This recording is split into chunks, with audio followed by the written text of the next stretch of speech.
Bismillah. Alhamdulillah wassalatu wassalamu ala nabiyyina Muhammad wa ala alihi wa sahbihi ajma'in.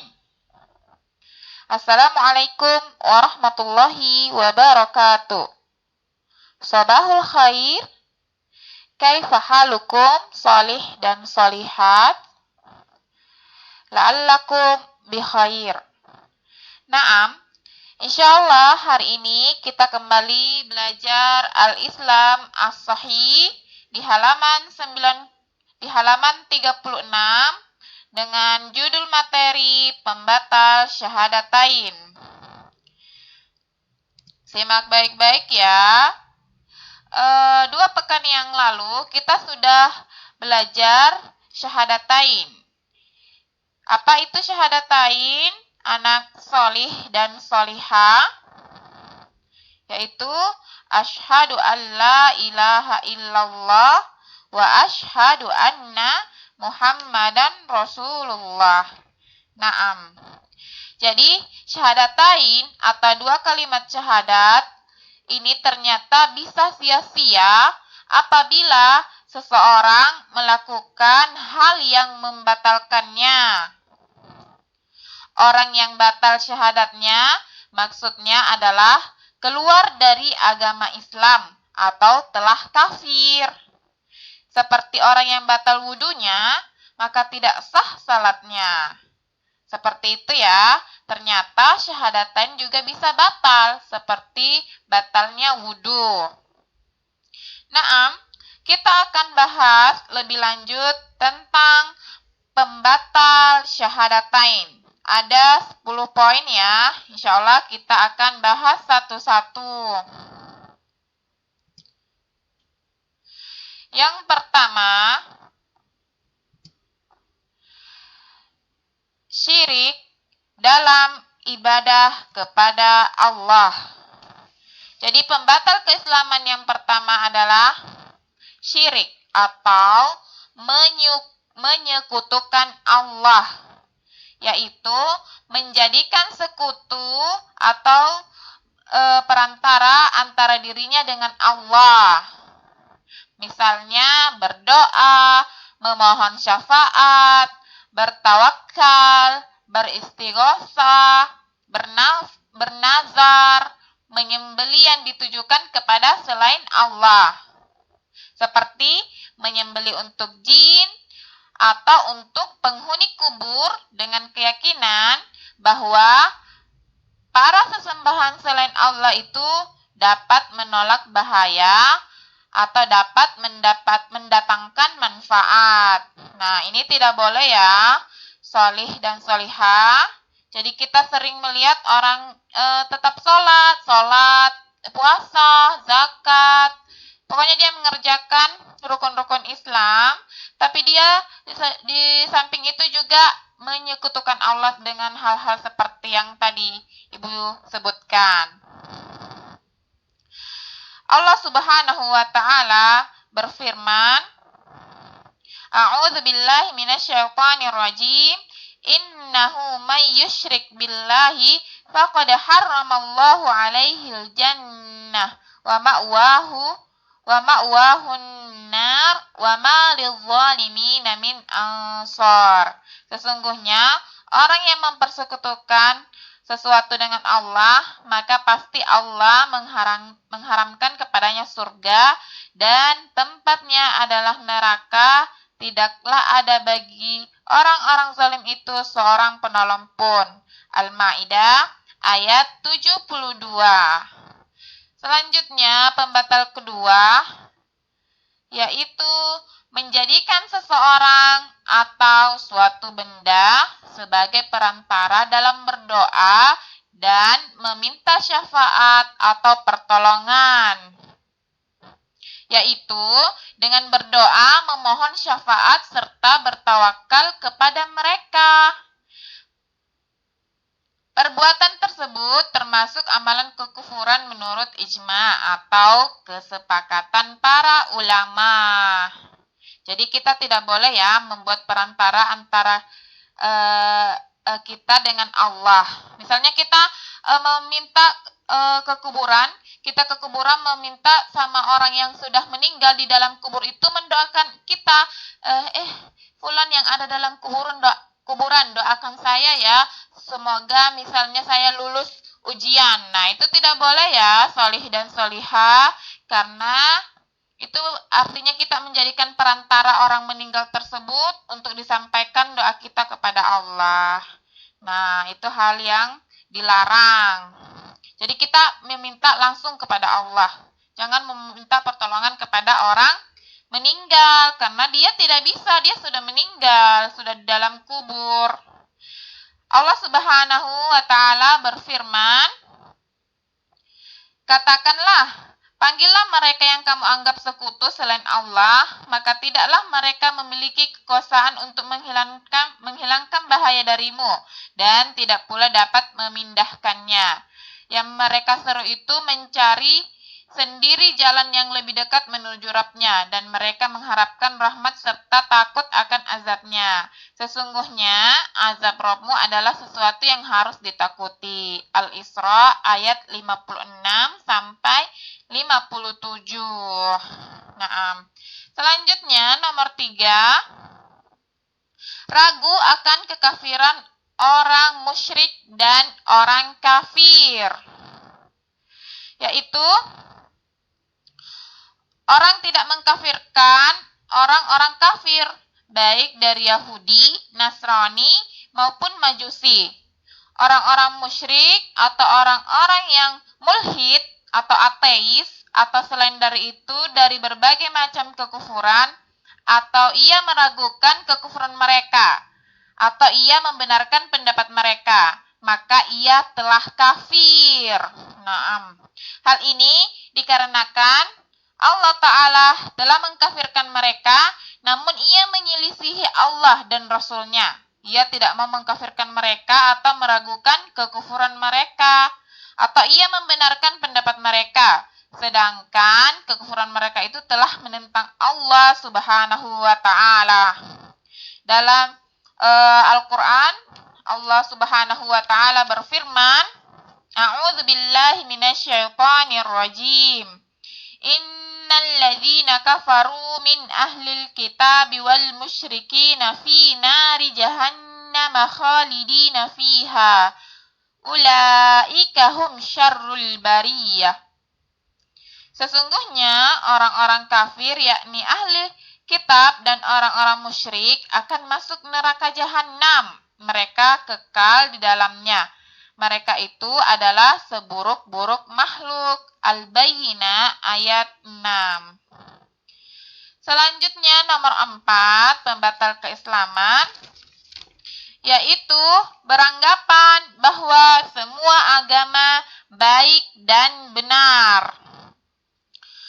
Allah Subhanahu wa Ta'ala berfirman dalam Quran surah Ali Imran ayat 85, wa may a'udzu billahi minasyaitonir rajim, wa may yabtaghi ghairal islami dinan falan yuqbala minhu wa huwa fil akhirati minal khasirin.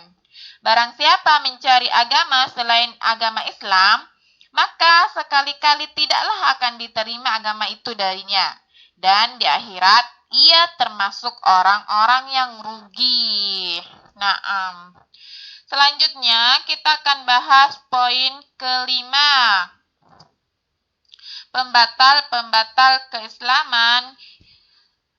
Kelima adalah meyakini ada ajaran yang lebih baik dari ajaran Nabi Muhammad dan membolehkan tidak mengikuti syariat Rasulullah Sallallahu Alaihi Wasallam.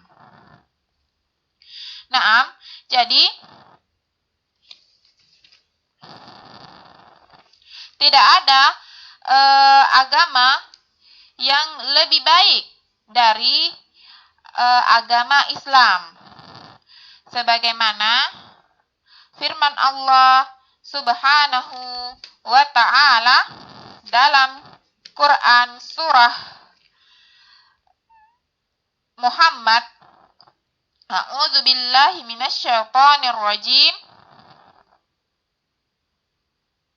Afwan, dalam Quran surah Al-Maidah ayat 45, A'udzubillahi minasyaitonirrajim. Wa man lam yahkum bima anzalallahu faulaika humuz zalimun. Barang siapa tidak memutuskan perkara menurut apa yang diturunkan Allah, maka mereka itu adalah orang-orang yang zalim. Jadi, orang yang meyakini bahwa ada petunjuk lain yang lebih sempurna dari petunjuk Nabi Muhammad SAW, atau orang meyakini bahwa ada hukum lain yang lebih baik daripada hukum Nabi Muhammad SAW, seperti orang-orang yang lebih memilih hukum-hukum togut daripada hukum Nabi Muhammad, maka ia telah kafir. Termasuk juga di dalamnya adalah orang-orang yang meyakini bahwa peraturan dan undang-undang yang dibuat manusia lebih afdol atau lebih utama daripada syariat Islam. Atau orang meyakini bahwa hukum Islam tidak relevan atau tidak sesuai lagi untuk diterapkan di zaman sekarang ini. Atau orang yang meyakini bahwa Islam sebagai sebab ketertinggalan umat.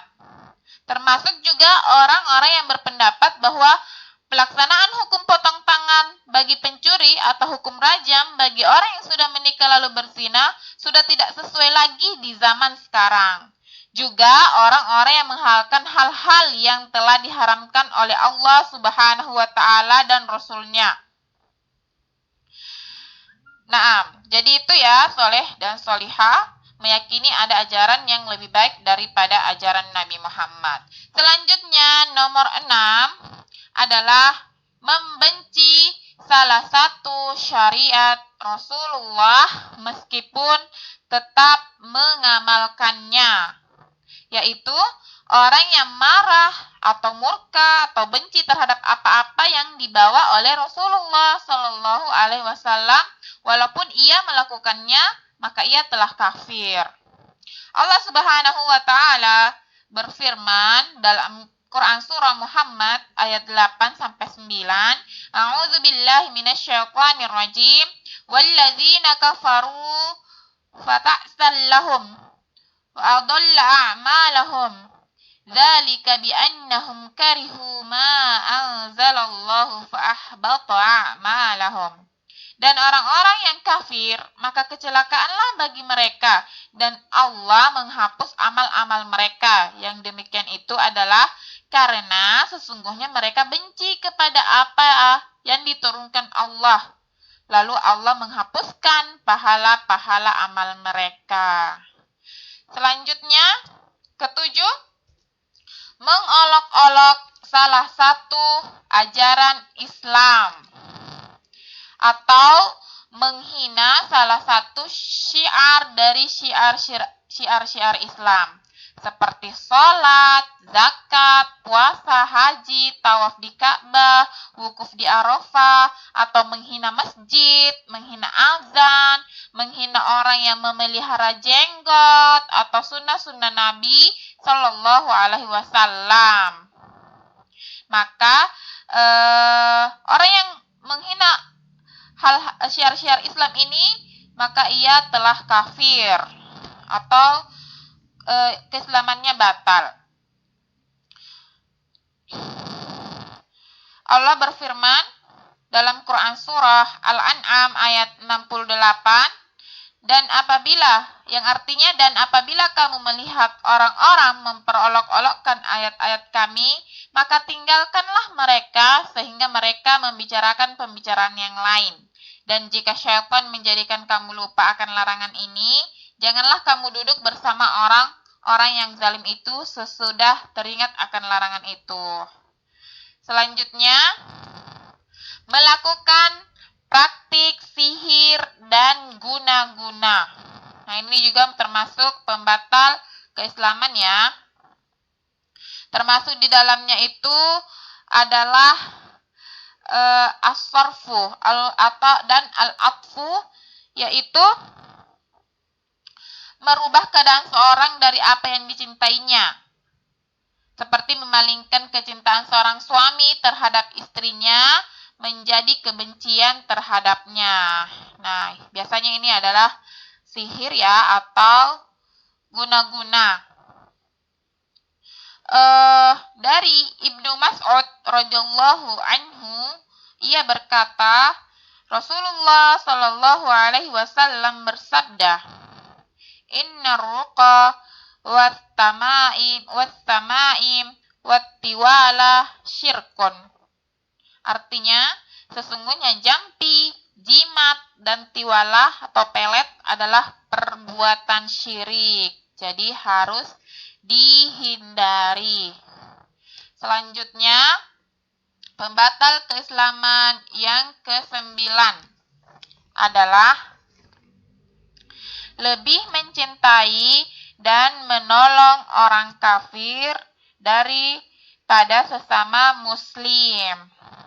Jadi, ini juga tidak boleh ya, solih dan solihah. Rasulullah Allah Subhanahu wa taala berfirman dalam Quran surah Al-Mumtahanah ayat 13, A'udzu billahi minasyaitonir rajim. Ya ayyuhalladzina amanu la tatawallaw qauman ghadiballahu 'alaihim qad ya'isu minal akhirati kama ya'isal kuffaru min ashabil qubur.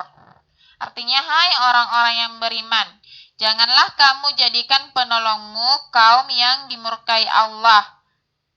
Sesungguhnya mereka telah putus asa terhadap negeri akhirat sebagaimana orang-orang kafir yang telah berada dalam kubur berputus asa. Selanjutnya nomor 10, yaitu berpaling dari agama Islam, baik karena tidak mau mempelajarinya atau karena tidak mau mengamalkannya. Nah, ini juga termasuk pembatal keislaman. Allah Subhanahu wa taala berfirman dalam Quran surah Thaha, A'udzu billahi minasyaitonir rajim. Wa man a'rada 'an dzikri fa inna lahu ma'isyatan dhanka wa nahsyuruhu yaumal qiyamati a'ma.